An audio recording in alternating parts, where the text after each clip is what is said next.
Today's podcast with Randy Scott. Again, thank you to everybody that has subscribed and commented. Just keep doing it. Keep churning along here at number 4. We're probably going to be top 3 by next week. This is what I'm hearing about the Cavs and Paul George and LeBron's future and the front office. It's all sourced, so get some, kid. Also, are we suckers for wanting to buy the Mayweather-McGregor fight? And Chris Van Yidden, a South African boxer, gets confused when I ask him about DMB, bro. The Ryen Russillo Show podcast.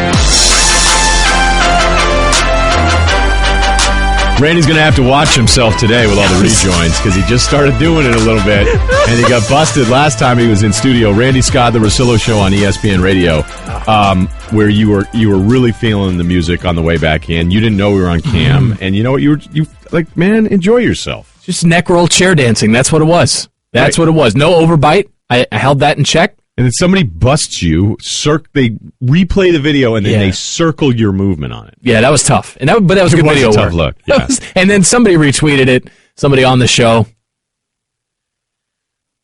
That was me. It's you. Yeah, that was you who did that. That was speaking of shows, I'm going to break down all the LeBron stuff as of right now, meaning what the Cavs want to do this offseason, what is real versus what is rumor. LeBron's playing. Like, I don't know him perfectly, but I just know that this stuff is sauced. It's sauced material, all right? So do with it what you will. But before we do that, as I get into that Boston accent, missing my friend Van Pelt, not to say that I'm bummed you're here, Randy. That came out wrong. Did it? I went on SportsCenter this morning with you and your co-host, who will right now remain unnamed, and that person called me SVP. And you didn't even flinch. Like, there was you didn't even think I noticed. I watched your face because I heard it, and I was like, oh. And I was like, just let me lean into this. If I had popcorn, I would have started eating it because I wanted to see what you were going to do. And your poker face was amazing. Pro's pro. Has it happened before? No. And that's is the transition happening? I know there have been people that have accused me of you're just going to become him unless you get married. You're just going to be couch, Connecticut guy, recruiting. I'm not really playing video games all that much anymore, so maybe that part isn't real. But yeah, I don't know. I don't know if I want to name a name here, but I was called SVP, and then the person that called me that then realized that they had done it, and then they kind of lost it off to the side, and then I just locked in on the answer. Oh, okay. So this person, yes. I don't even want to specify gender. I'm not thinking in binary terms. Let's just go with this person. Right. Acknowledge the mistake that they made. I think they noticed. That okay. SVP. Okay. We have the audio and video, so we may get to that a little bit later. Perfect. All right. Perfect. Time for Straight Talk, brought to you by Straight Talk Wireless. Best phones, best networks, no contracts. LeBron James still has some life left on his contract, okay? He could opt out after next year. And what are you hearing? You're hearing Lakers. You're hearing Clippers. This guy's going to want to move on. He's going to want to go out west. Let's start with that. LeBron is going to try to, and this isn't any surprise, okay? He's going to try to set himself up in the best position to be able to chase as many rings as he can, okay? And as of right now, I think getting to the East, whether it's this year or opting in 2 years from now, it's probably still, from what we'd expect from LeBron, his world.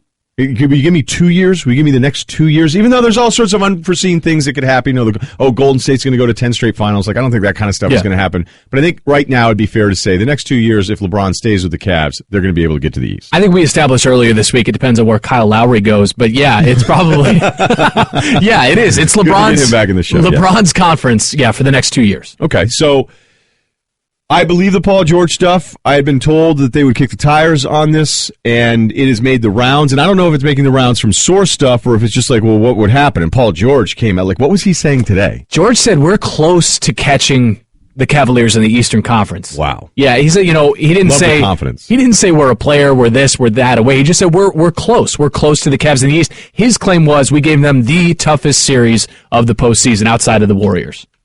That was his claim. They were swept, but it was the closest sweep in playoffs history, according to some stats. They blow like a 30-point lead at the half at home. Yeah, I mean, but this is Paul George saying it. All right, you know what? That's not even important. But let's put it this way. Paul George, no one thinks he wants to stay there, okay? Right. And he can sign an extension. He can put all this stuff to bed. But if you were the Cavs, would you think you were better off if you could, say, trade a Kevin Love for a Paul George? What if I told you right now you're the Cavs and you can say, give me Paul George, I'll give you Kevin Love, and that's what I know I have at least for one more year. Yeah, and monetarily, I don't know if that works, but yes, I would do that. I'd do that. I want Paul George in a beta role, right? I'd take a year guarantee to Paul George in a secondary role over 2 years of Kevin Love in a tertiary role. You know what I mean? Tertiary, man. In the third spot there. That's what I would. Yes, I would take a Paul George. And you could, when I'm just looking at the numbers here again, you could pull that off. All right, that wouldn't even be that hard of a trade. It would be a bummer for Kevin Love. I think George would be fine with it. I think the beta thing that you're bringing up is perfect. Would the Pacers do it? I think the Pacers would do it. The Pacers offered Paul George to multiple teams before the trade deadline. Now, the teams that they were talking to, they were asking for really good players. Kevin Love's not a superstar. He's not Paul George. But if you knew you could keep Kevin Love and then have that and not lose George for nothing, you would probably do that if you were the Pacers. And you see that, like, Indiana's got to get something for him. You let him play it out, no matter how close he may think he is, and he may think the Pacers are to the Cavaliers in the East. You have to get something for him, because I'll tell you who else doesn't think Paul George is long for Indiana. Papa John's, Gatorade, some of these deals he's getting. He's the most marketed Indiana athlete this side of Peyton Manning. There's nobody in the Pacers who has had that kind. I'm talking Reggie Miller and on down. No one's had this level of national Rick endorsement. Smith's internationally. Perhaps. Internationally. Right. Yeah. Huge. Okay, good point. Just want to clarify all that. Yeah. So now I hear what you're saying. I can hear everybody that's listening to this right now saying, well, wait a minute. Why would the Cavs trade a Kevin Love if it's a Paul George and you don't know that you're going to get Paul George back? This is where more of the information comes in. And it was presented to me this way, and it actually makes a lot of sense.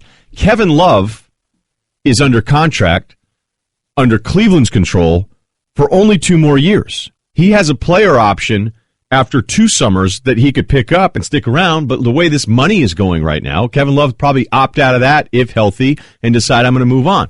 So really what you'd be doing is you're saying, sure, I understand that maybe trading for Paul George means that we're moving a piece out and we're not sure what his future is going to be. Maybe we can get a contract extension with him. Maybe we can't. Or maybe Paul George is worried about what LeBron is going to do and he's going to move on, so maybe Paul George doesn't want to sign the extension. But what you really might be doing is trading 2 years of certainty with Kevin Love for only 1 year of certainty for Paul George, who's the better player. And factoring in what the Cavs saw from their group when LeBron wasn't on the floor. Kevin Love had his best season with the Cavs this year. This is not a beat up on Kevin Love thing. This is a, do you think you're a little bit better for a year, or could you add another year to the deal with George where you feel like he and LeBron are aligned for 2 years? Maybe LeBron talks to Paul George and says, hey, I want to sign for another couple more years, put some of this LA stuff to bed. And we think we're just a slightly better team. And Paul George is somebody that is more dynamic to go up against Durant.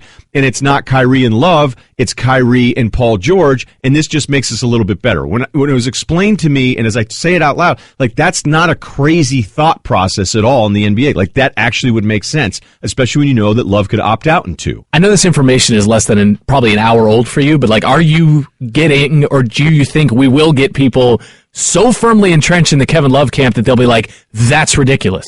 You know what I mean? I almost feel like we're arguing a pretty solid point here that Paul George is an upgrade in that role over Kevin Love. I don't think it's a rebuttal about talent. I think it would be that we'll get a lot, again, at Russillo Show, 1-800-Flowers.com Twitter feed. I think most of the responses that we'll get was that the Cavs would never trade somebody like Love if George can just leave after a year and if LeBron is already leaving. So let's do that. I'm going to tell you the third part of this thing. If you really break down what LeBron's options are for moving on, are there a ton in the near future that actually make that much sense if we know his goal is going after a ring? Randy Scott with us all day today. We have a ton to get to, so we'll finish that thought on that. McGregor, Mayweather. We didn't do it as technically tight as I wanted to yesterday with the guys from Barstool. No. Shockingly. But those guys were great. And Mikey C, Outsider Mike, is on the board today. It's been too long. Say hi to the people. What's going on, everybody? Nice. Yes. Friday. That's perfect. The Ryen Russillo Show.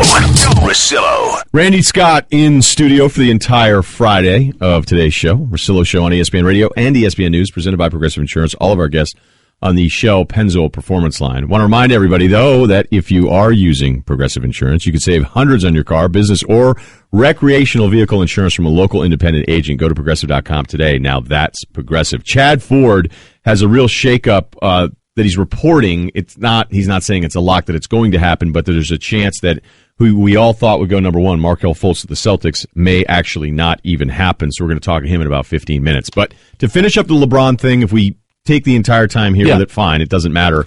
Maybe we'll get to some of the fight stuff, but we'll definitely do that in the show today. So to back it up, Paul George makes sense to me more so now when you think about the fact that Kevin Love could be gone in 2 years anyway, and then I don't think the Cavs worry about the uncertain contract future of George, because if they have Paul George there, they make it to the NBA Finals, LeBron says, I like this guy, I want to stick around for a couple of years, they'll probably figure something out financially. Okay? Are they getting to the Finals with both with either Love or George? Yeah. You feel that way, right? Yeah. We can agree on that? Yeah, okay. yeah, right. But I think the Cavs would look at it as just a little bit better armed with a guy like George and another body that they can throw at a guy like KD, and maybe you get an even better Paul George than the one you've seen before. So, also the front office is David Griffin, their general manager, even going to be making these decisions? If you're, I have not heard anything that tells me there's some sort of problem that LeBron's camp is telling ownership that they don't like David Griffin there. Okay, so that's another factor that you have to think about. Because, wait a minute, who's making all these decisions? Because if you were to get rid of David Griffin as a general manager, which I think would be a huge mistake, I think he's terrific, he's well respected, he just gets it, and he also deals with this brutal situation where he's the GM of a team where nobody actually thinks he's the GM. Everybody thinks LeBron's the GM, and Griff handles it really well, okay? Yeah. And Griff was a big part, I think, of that, just having the mindset to turn that, look, he didn't win the 3 games, they were down 3-1, but if you read the book from McMenamin and Windhorst that he was writing to these guys saying this task in front of us, so he kind of helped focus them mentally. If you brought in another young guy who was a little insecure, trying to prove himself, like I'm the GM of a team right now, then I don't know that that's a good fit with Team LeBron. So Griff's the guy. It's already worked. Why move on from that? Here's the final one that I'll get to. So LeBron's going to go out west, huh? I'm not saying it's impossible, but how soon is that happening? Is it happening after next season? So what is he doing? Is he going to the Clippers? He's going to the Golden State division. If you want to talk about divisions, that's fine. He's going to go to the Western Conference, where it's just going to be harder for him unless you create some team on paper that I'm just not sure I'm aware of right now or even think is reality. Like, why would it make sense for him to leave the Eastern Conference and go to the Western Conference in 2 years if his goal actually is trying to get to rings and meet up with Golden State earlier, likely that it's Golden State earlier in the playoffs than what he would be doing in the East? That's logically where you have to figure out where your base is, right? You have to figure out what he wants. What does he value the most? Is it money? Is it rings? Is it playing with his friends? Because there is this contingent of fans and even insiders out there that say, okay, listen, he wants to play with the Banana Boat crew. And the only way... I don't think the Banana Boat crew is anything other than an end-of-the-road type of deal where they just want to have fun together. Because all those of us that are going Banana Boat crew, I don't think the LeBron and the Chris Paul and Melo, I don't think any of those guys think that group is even challenging for a ring. I think that's like, let's do something funny like knock over a casino with Morgan Freeman. Do they have, though, a realistic idea of what each of their roads is? You say it's end of the road. I'd argue LeBron's road is longer than any of those other two. Melo certainly with Melo. Melo's a shorter road. I'd say CP3 misses how many games? Is it, 20 games a year? He's good to miss now?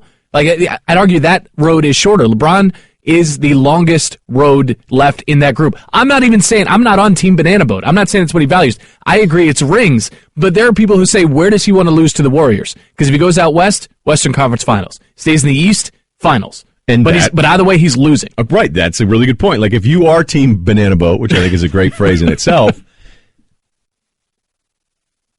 do you think Team Banana Boat, like, do you think those guys think that they're going to group up and it's going to be a better chance for them to win a ring?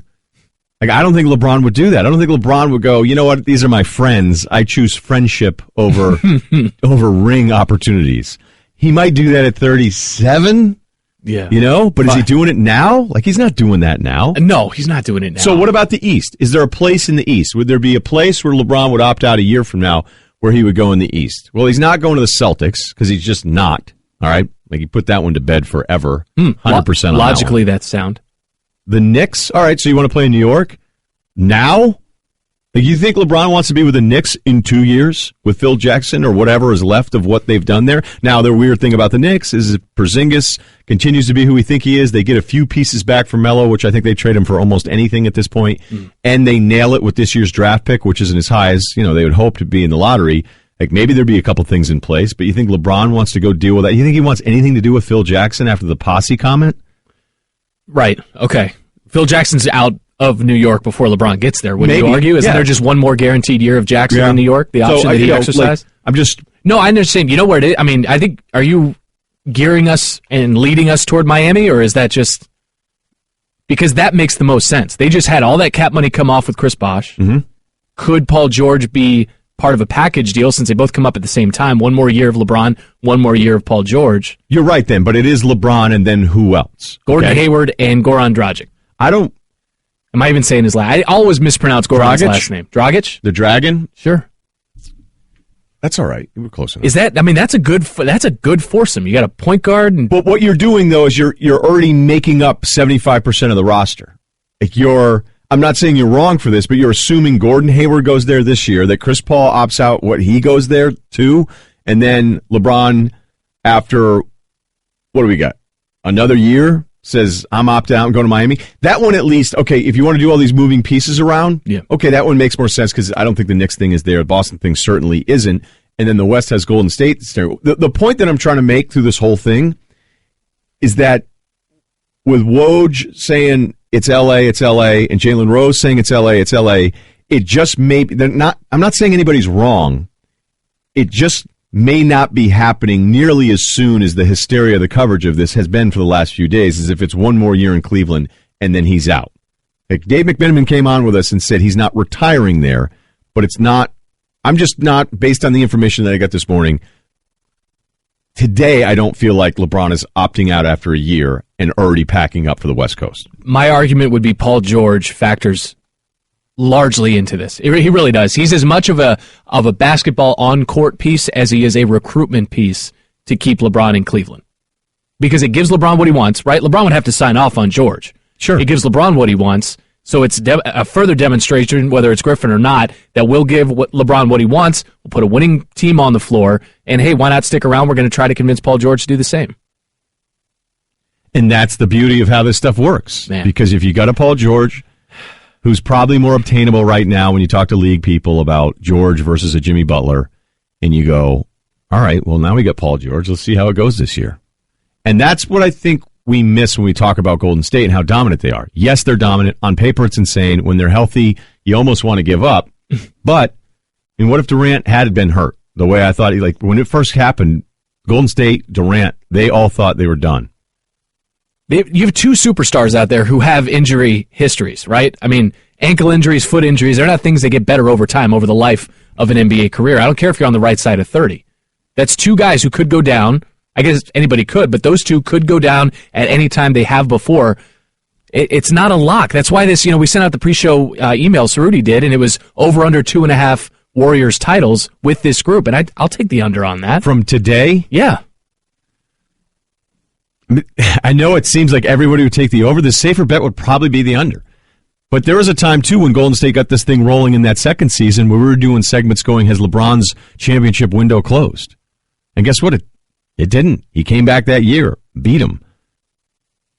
And Cleveland, I think, thinks they're closer maybe than everybody else does. Thinks they're closer to beating Golden State this past time around when, I don't know, that's not what I saw. But we're going to speak with Chris Van, how do we say this? Yearden. Chris Van Yearden. Chris Van Yearden. You may have seen him and you didn't even know it. He's a boxer, not an amateur, professional boxer, former IBO welterweight champ who actually released a video of him sparring boxing with Conor McGregor. And it wasn't great for McGregor in it. But some have said, you know what? Who cares? That was only a year ago. Randy Scott with us today, the Russillo Show on ESPN Radio. Baseball season rolls along. Tune in tomorrow as the Astros host the Red Sox, presented by Let Go. Coverage begins at 7 Eastern on ESPN Radio, ESPNradio.com, and the ESPN app. So I've been teasing this for a bit because we didn't get as into McGregor or Mayweather as I wanted to yesterday. But Teddy Atlas, what's that? Yesterday you didn't. No, we didn't. We did. It came up, and then we veered off at times with the guys from Barstool. But Teddy Atlas on SportsCenter saying what so many have been saying about this fight, and they may be right, but it doesn't make us wrong for maybe still wanting to see it. It can go two ways. It can go the way where McGregor goes in there kamikaze, caveman, caution to the wind, which most people think that he should. I don't think he should. But if he goes in that way, he goes into the propeller of the plane, it's over with. And maybe that's a good thing.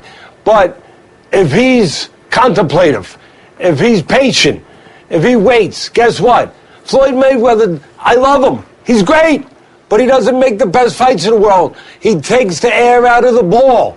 He's a conservative guy. He's a defensive wizard.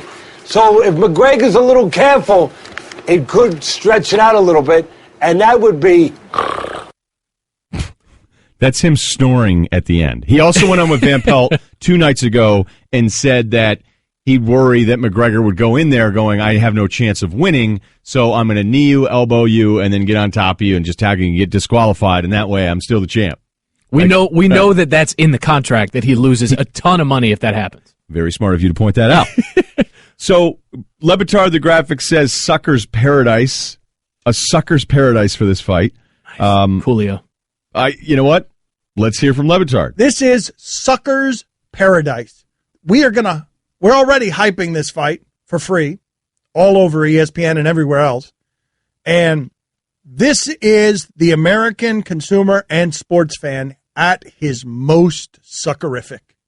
I mean, congratulations. You're a fool if you buy into this fight. A fool. Intergalactically stupid to give Conor McGregor your money for this and Floyd Mayweather your money for this.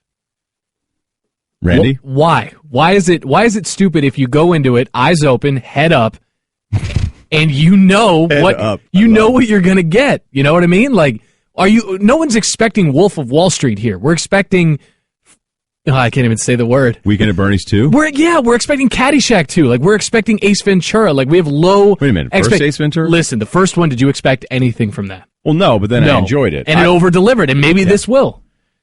I'm only buying the spectacle. I'm only buying it the chance that, I don't know, I can't really say I'd have friends over because we all know the math on that. I could be out of town, and I'll want to make sure I'm somewhere to see it. It also is, selfishly for us, part of what we do. I don't want to come in Monday and do the show and go, I'm above it. I'm above it. Not getting my $100. I'm going to waste $100 in a way this week. Well, I shouldn't have said it that way. But Creatine?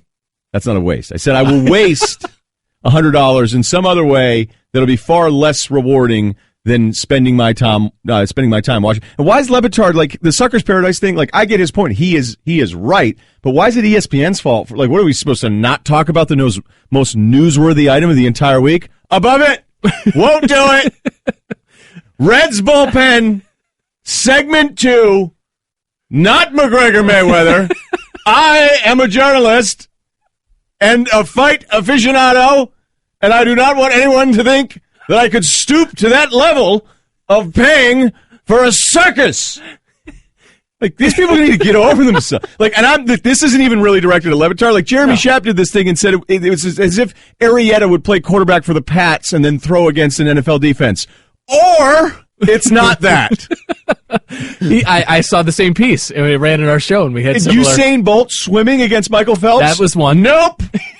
It's 2 guys that fight, and one's going to be a lot better at getting out of the way of punches than the other guy. Dana White is describing it well. It's the biggest fight in the history of people who punch each other, because that's what it is. And that's what binds the two, right? Boxing and MMA. Dan's just looking out and probably warning anybody who thinks he's right about that part. Is going to be close, because it's not. He's right about that part. We agree there, and I don't think it's him saying, he's correct to point out the sucker's paradise, but the part of like us doing it for free. Yeah. What do we do here? Like, what are we guilty of? Doing our jobs? Yeah. You paying attention to the teases? Because I don't have one right now. The Ryen Russillo Show. Something happens this time of year, a week before the NBA draft, that always makes me a little scared, and is something that GMs will even talk about, which we'll get to right now here on the Russillo Show. It's ESPN Radio and ESPN News with Randy Scott. Just want to remind everybody, podcast, speaking of, we haven't had the numbers even come in from the Barstool hit yesterday.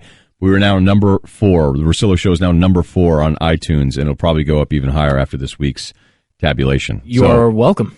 I was bumped for those guys, and but you've been a part of you were part of last week, right? You're welcome for that too. I was bumped for Chris Long and SVP. Your malleability has been a big part of the show's success. I'm flexible. Yeah, I'm flexible. That's all. Look, we're always in the 40s. You crack in the 30s every now and then, but we've been doing some different things, and people really seem to like it. So yeah, it was. I think it was number 4 when we looked at it last night, yesterday, and then we'll we'll get the numbers in from whatever we do for the rest of the week. So thank you very much for listening, subscribing, and commenting on our podcast page. Some stories, including the number one podcast right now, which are stories you need to hear to believe, including 30 for 30 podcast, all new stories from the producers of the acclaimed 30 for 30 series. Subscribe now in the Listen tab of the ESPN app or Apple Podcasts. We are going to speak with Kevin Van Yeerden, who tweeted out his sparring match with McGregor in about, 10 minutes or so. The thing I'm getting to with the NBA draft, right? You know, it's my favorite thing. I'll be doing it, I think, in studio, I don't know how much of the day, but Van Pelt towards the end of the night. And you have thought what? You would thought what would happen at the top of the draft next Thursday. We had a segment yesterday where, all right, 1 and 2 are locked. It's Fultz and Ball, Boston, Los Angeles. Let's start the draft at 3. That's how locked in we were. Okay, and everybody has been doing that. And last year when you did that, you'd be right to do it. I guess that's what you were supposed to do this year because that's the way everybody has talked about it. But we, and I mean people that work for teams, people that talk about the draft, okay, just whether you're a media guy or somebody that's actually making this decision, we are collectively afraid and incredibly influenced by mock drafts. Like, I'll be honest with you, when I watch all the players at the top, and I'm just a guy that puts a lot of time and watches it, you can think I'm a complete clown and I don't know what I'm doing. That's fine. Okay. Because I'm going to get it anyway. All right. But when I watch Markelle Fultz, and I watch Lonzo Ball, and I watch Josh Jackson, and I watch Jason Tatum, and I look at De'Aaron Fox, and I'll tell you, when I watch Jonathan Isaac from Florida State, who's 6'11", and you go, okay, jumper, off-the-catch jumper, dribbles the length of the court, blocks a shot, 3 assists per game, hits his threes. I look at all of these guys and go, they're all really, really good prospects. Why is it just Fultz and Ball? Why is it so locked in? But because it's been locked in for so long, Randy, I've been afraid to say I think Josh Jackson should go number 1. Like, I'm admitting to you that if it's a tie, I'm just going to say, yeah, I think Fultz should go number 1 because everybody's been saying it. And I think owners of teams look at these mock drafts, and then if you were the GM and you walked in and you're not a GM with a lot of juice, you'd walk in and go, you know what, I actually want to take the De'Aaron Fox number 1. Your owner would go, you're insane. I've only seen this Markelle Fultz guy at 1 for 2+ months. Now, some teams I talk to think Fultz clearing away. It's him, and then it's everybody else. Okay, that's fine. Well, you're a tiers guy. That's how you look at this talent, right? So you're saying some teams there's a Fultz tier and then everybody else. Yes, some teams say that. Some teams think it's Fultz, Lonzo Ball, and Josh Jackson. Jackson is mentioned as the number 3 guy. It's not a consensus, but he is mentioned third by more teams than any other player. And then there are some teams that really like De'Aaron Fox and go, why is De'Aaron Fox behind Lonzo Ball? And I'm telling you, when you watch him, like when you just watch him, I don't think there's as much separation as the way it's being talked about because it's just easier to go, yeah. Like if I went on SportsCenter and I said I'd take De'Aaron Fox number 1, you guys would use me all day long, every single day from here until the draft. Yeah, so why don't you do that more?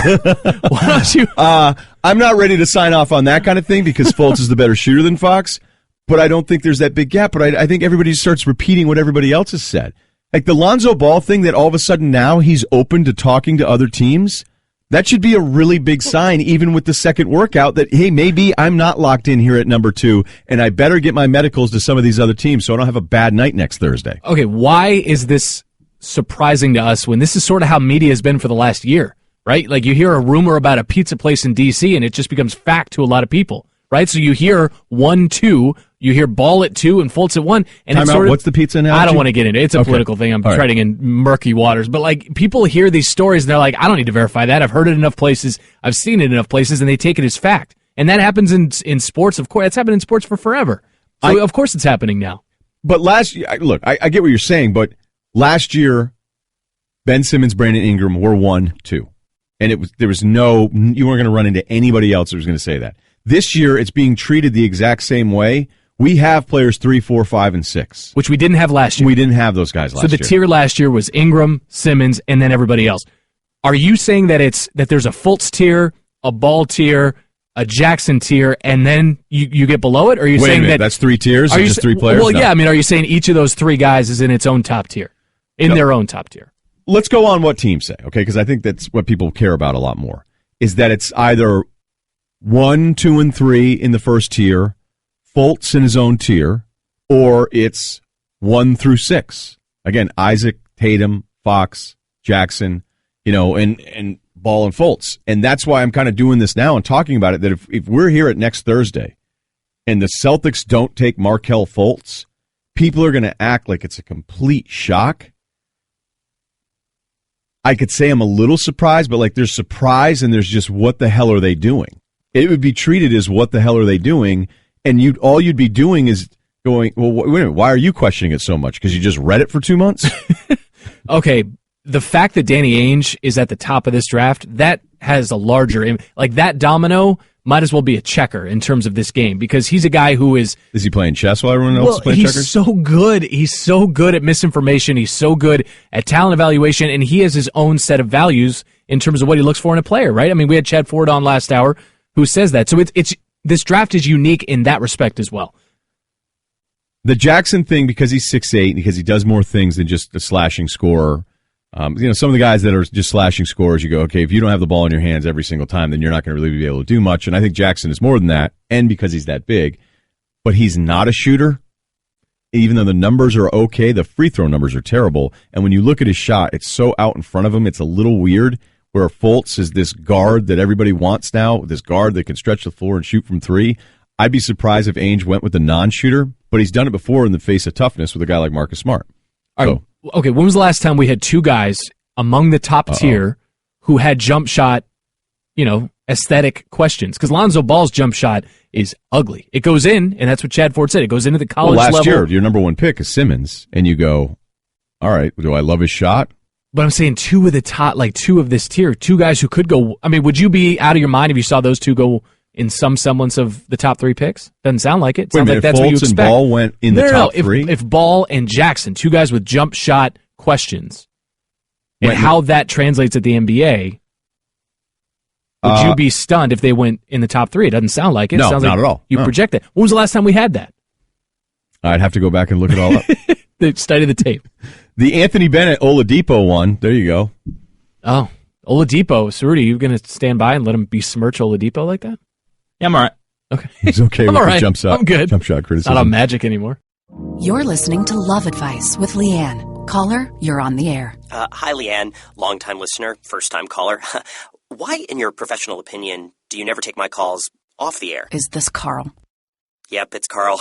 I mean, we had a few dates. Everything was great. I thought, Well, when you switch to Geico, you could save a lot of money on car insurance. Okay, awesome. You should call them. I will. Geico, because saving 15% or more on car insurance is always a great answer. We have something that's happening in-house here that we're going to touch on a little bit later. We'll get back to the LeBron stuff that we led the show with, his off-season plans, kind of mapping out a future for him that may go against some of the stuff that you've been reading.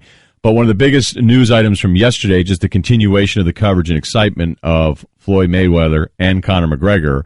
But joining us now on the show, Pennzoil Performance Line, former IBO and IBF champ in boxing, who actually sparred with McGregor and released that video on social media last night. It's Chris Van Yeerden. Chris, thanks for joining us today. How are you? Thank you, my friend. Thanks for having me. I'm very good. How are you doing, boss? We're good, man. And obviously, we kind of know what we're in for with this fight and how much of a disadvantage Conor's at stepping into a boxing ring, but it doesn't kind of stop, at least for me, the excitement of just seeing what would happen. But you sparred with Conor. What did you see from him as a boxer? First of all, absolutely. Everyone wants to see this fight, and it's going to sell, and we all want to see it. What can I tell you about Conor? Like I said from the start, I was impressed with Conor's boxing. He's got somewhat of a boxing background, boxing skill, and I was impressed. He's not a professional boxer. He's a mixed martial artist, and taking on a pound-for-pound best fighter of this era. It's not the same league. And I noticed in the video, and it wasn't like you were beating up on him, but it seemed like you could see his punches from a mile away. Like it looked like you could touch him when you wanted to, and that he couldn't touch you. Is that how it felt? You know what? I wasn't Conor McGregor's sparring partner. He approached me. I wasn't paid. I helped him, and you know what? For myself as well, because I knew what was going to happen. In the sense of marketing, and then I was moving around with Conor, and like you said yourself just now, I was moving around with ease, and I was having fun, and I could land when I wanted to land. I landed. You know what? Yes, did Conor hit me? Yes, he did hit me. He's a fighter. Okay, he's a fighter. I'm not invincible. He did hit me. He did land some shots. But what I was doing, I was landing at will, at ease. And I'm no Mayweather. Talking with Chris Van Yeerden, who is a world champion in his own right, has been. And Chris, you and I talked earlier on SportsCenter, and you said you want to make things clear here. This was from May of a year ago. So speaking as somebody... Absolutely. Yeah, speaking as somebody who's devoted his whole life to this, as you have, how good, really, how much improvement could Conor have in just a year? I believe there's some improvement. I believe that they knew this was going to happen. So I'm pretty sure over the last year they focused a lot on boxing. And yeah, there was room for improvement, and I'm sure he did improve somewhat, but not enough to actually, Conor has never fought in a boxing fight. He's never been in his life been in a 12-round fight. And I'm telling you this, on the night when he realizes what he stepped into, he's going to forget what he learned in boxing because he is so used to MMA. How much did he learn? I bet he learned something, and I bet he corrected some mistakes, but not enough in this time period. All right, Chris, in the video that you put out on Twitter, you said, people telling me Mayweather will have his hands full trying to land on McGregor. Stop it. I respect McGregor, but I ain't Floyd, and I landed. It's a situation with a guy in Conor where he's a southpaw. Supposedly, southpaws give Mayweather some trouble. Do you see that translating in August? I don't see it translated at all. I'm a southpaw myself, and fighters do have some tricky situations with southpaws. So that's going to work in Conor's favor. And you know what? He might land a few shots. I'm not saying he's not going to land it. He's a fighter, and I would be ridiculous to say that he has a zero chance of winning because there's two guys in there. And you know what? I know the Irish comes with aggression. Conor comes very positive, very prepared. And you know what? He's got a slight chance of causing the biggest upset ever, but I don't see it happen, and I'll put my money 100% on Floyd. Yeah. Chris, so when we look at this from the McGregor side and say, well, wait a minute, he's got that punching power. What if he just goes crazy the first few minutes? When you see a fighter desperate early to try to knock you out, is that something you actually enjoy? Like you would enjoy a fighter being that loose and free? You know what? I'm going to talk about Floyd Mayweather, yeah, and Floyd's been in there with guys like that that's been very, very dangerous, like Marcos Maidana. And Floyd has shown over and over that he survived. He's been tagged once that I've seen rocked really bad by Sugar Shane Mosley, and he survived. Floyd's defensive fighter. He is a master at that. And Conor coming at him, blowing out full steam, that's the game plan I would have for Conor. I would say, you know what, you got to go there and put your life on the line and just go. But I don't see Floyd having any problems with that. Here's the thing with the video, Chris. Conor's side released some of this footage, but it was edited first. So you put the raw footage out there, and you tweeted, what I do now is standing up for boxing and boxers. Can you explain more of that? Yes. You know what? I'm a professional fighter. I'm devoting my life to boxing. All my years I've been boxing, trying to make it in the sport. And here comes a mixed martial artist that's a 0-0 boxing record, and he is taking a spot of fighters that's devoted their life to it.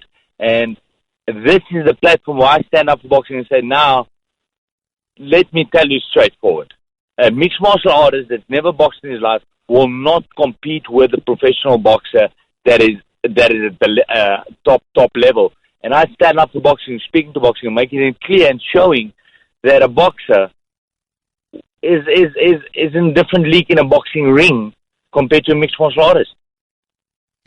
Chris, you also wanted to mention that you were hoping to get your hands on the WBA title and Lamont Peterson, so it's not... Absolutely. You know what? I've paid my dues. I've been in the sport for a long time now. I've been a former world champion. My only loss in my career came to now the current IBF world champion, Errol Spence. You didn't knock me out. I'm rated number 11 by the WBA, and my manager, Peter Khan, is in contact with Al Heyman on a daily basis. Let's do it. I'm calling out Lamont Peterson for the WBA world title. He's sitting on the couch. He's got nothing going for him. We're calling him out. We are bringing my own purse. They don't even have to worry about my purse. We will cover my purse. He just has to accept my challenge. I want to be on that card. I feel I deserve a spot on the Mayweather-McGregor card. And I'm calling out Lamont Peterson for the WBA welterweight title of the world. I'm rated number 11. I mean, if you're sitting on the couch, if you're scared of number 11, then you just got to stay on the couch. Yeah, let's do this. Before we say goodbye, you're from South Africa, so Dave Matthews, you must really like him. Are you talking to me? Yes. Yeah, yes, sir. Yes. South Africa, and absolutely, man. All right, man. Good luck with this. Thanks so much for your time. Lamont, come on. Tell Lamont Peterson's got to get off that couch. Come on, Lamont. Yeah, we'll call him out for you in the third hour.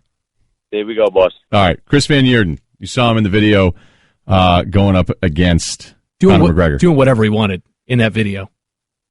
Honestly. I know it was only sparring, but like...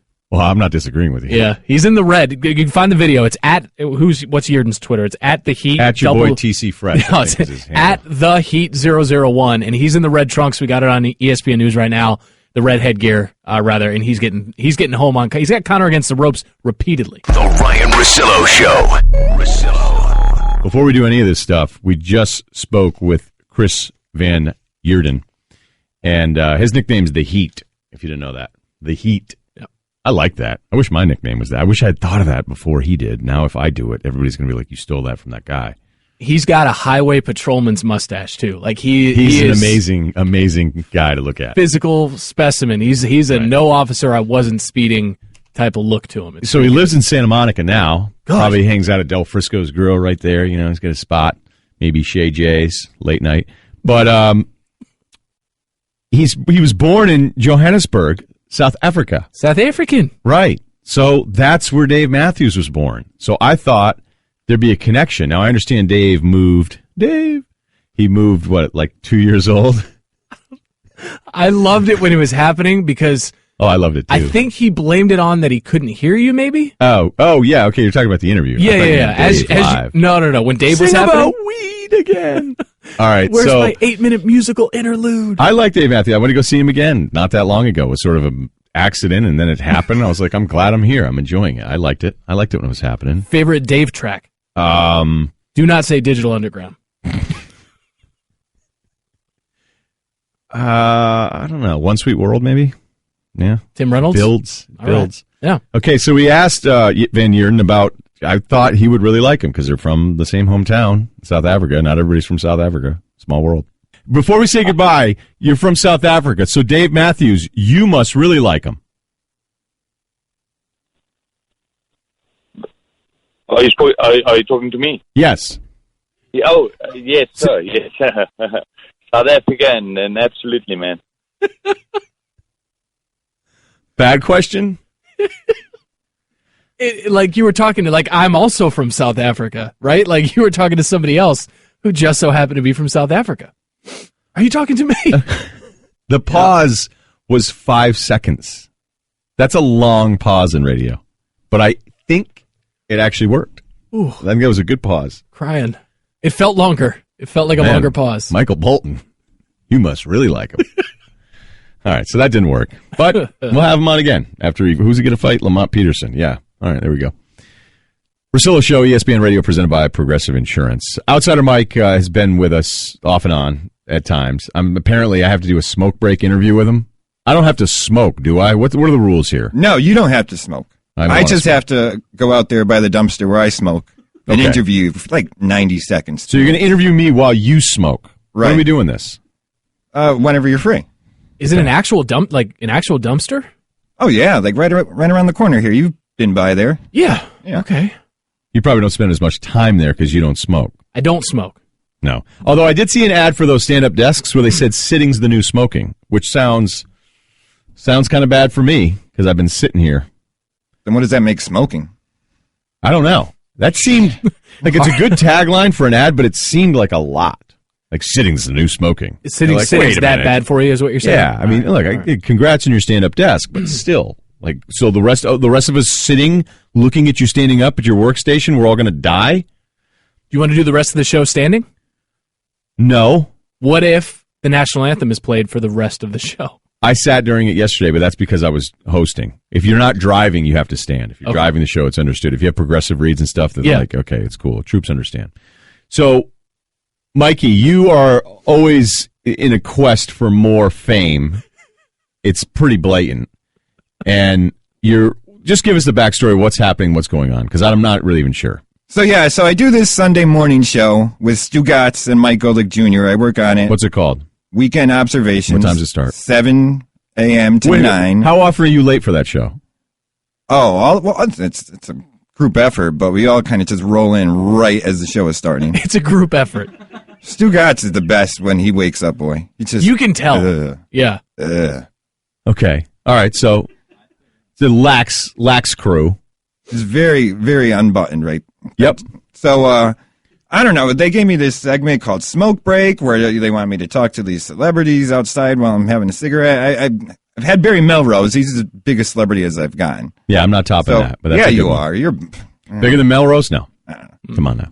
So anyways, I've got this cult following coming. Yep. I thought it'd be a good idea that my birthday was just this past week. Stugatz, he wanted to do something for me, so I wanted to throw out the first pitch at like a minor league baseball game. And I asked him if he could make it happen for me. And so we got in touch with the Hartford Yard Goats. Let's play too. Yeah. Yep. Brand new stadium up here. Yep. And once I saw that pretty much everyone can throw out the first pitch at Hartford Yard Goats. Hey, wait a minute. So now you're not into it anymore? No, be into it. Well, I told that to Stugatz, and he was, I'll take care of it. So instead, we're having a whole Mikey C day, not just first pitch. And that's AA baseball. Yeah, the affiliates of the Rockies. That's awesome. But the stadium is beautiful. Have you been? Beautiful stadium. It yes, is. Beautiful. So you're going to throw out the first pitch. Is it with a bunch of other people or just you by yourself? Hope not. I hope it's just me. Can you smoke while you throw out the first pitch? Yeah, that's... It's a non-smoking stadium, though I did find the smoking area there yesterday. So I scouted it out yesterday. So you're not supposed to smoke at the stadium, and you found a place, and you're saying that on the air while they're going to have a day dedicated to you. I'm willing to bet it's by a dumpster. Is it by a dumpster? It's by like there was garbage out there. Actually, there was garbage out there. So when is your day? What's the day? It's June 28th, Wednesday night, June 28th, and it's also sponsored by Hartford Healthcare, so I can't go out there smoking. Have you been practicing throwing? When was the last time you threw a baseball? I used to pitch in high school. Oh, how long ago was high school? Give me the old 3 years ago. Okay, so when was the last time you threw a ball 60 feet 6 inches? It's been a while. Right, You're doing this from the rubber, right? Like not from the grass? No, he's doing it for the gram. I was going to come from the outfield and kind of throw hop it. Yeah, they're going to be like, hey, look, Field of Dreams. We got to go. We got a first pitch here in 4 minutes. Gonna milk it. I don't know if you guys have ever thrown out. I'm very confident in my first pitch abilities, though. Have you guys ever done Never first pitch? That's a bucket list thing for me. I did it for the River Cats, Sacramento, AAA. I threw it as hard as I possibly could. That's what and how'd you do? It went okay, but it wasn't a strike. It was high, though, right? It was high. Yeah. Did you notice how I threw a AAA in there, outsider? You 180 me. In there. Yeah. Yeah. If it had been an 0-2 little chin music, that's what I threw. 0-2, get you thinking about it, then I would have got you back low and away. But yeah, I threw it really hard and wasn't even close to being a strike. All right, so that's Mikey C Day with the Yard Goats. That's June 28th, Wednesday, so get your tickets to that one. And Hartford Healthcare, no more ironic sponsor of the night than that one. Thank you for listening to the Ryen Russillo Show podcast. You can check out the show live weekdays at 1 Eastern on ESPN Radio, the ESPN app, and on ESPN News. The Ryen Russillo Show podcast.